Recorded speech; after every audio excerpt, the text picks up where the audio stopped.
salbo mahep-hep uregid kay para mabugtaw ka mo, no? So, in behalf of the very indigid manami nga tiyempo, but you are here today sa pag-showcase what we got here in Kabangkalan. No, and as your city's first lady, wala gid ko mahimo. Kay ang akon ba na ginasugo lang ko, no? Pero karon lang, sige lang, kay mabalos lang tang mga babae. Ako naman ang masugo sa iya. So actually, no, your mayor cannot be with you today because he is in Hinataman for the lights on ceremony. Kay tungod ang Hinataman, one of the sitios in Barangay Nanaawan nga kung sa diin lights on na sila sang first nga kay tungod ang Hinataban subong ginpatigayunan na nga may electricity, no?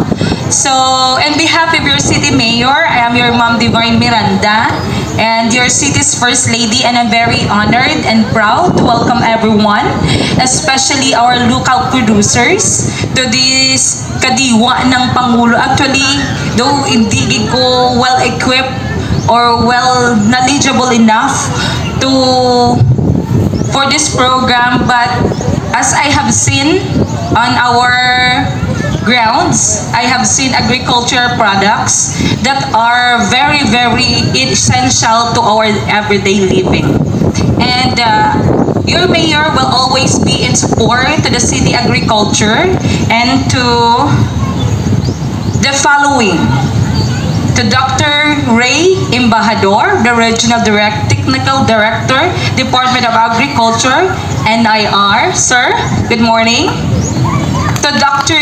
Lina Joy B. Cardinal, Provincial Director, Department of Trade and Industry. Ma'am, good morning.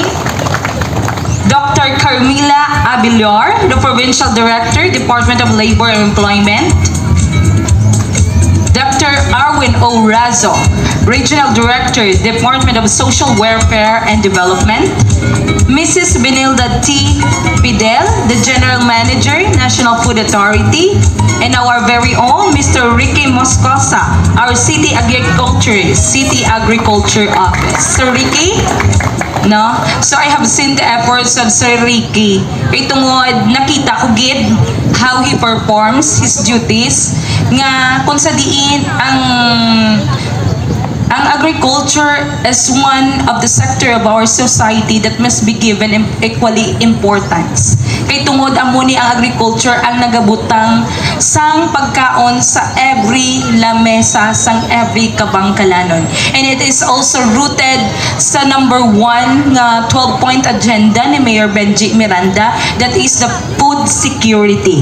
No, because one of the basic services na dapat ihatag naton sa aton mga constituents is the food, no? Kay amo ginayang basic, the most basic and most important, most essential services na dapat ihatag ta sa aton mga constituents. And to Ma'am Leticia T. Maravilla, Administrative Officer for TLG and LIPO Designate. Ma'am Ting, good morning.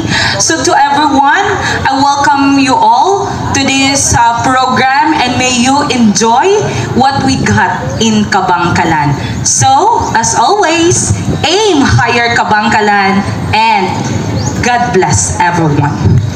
Yeah. Divine. Thank you so much, Ma'am Miranda.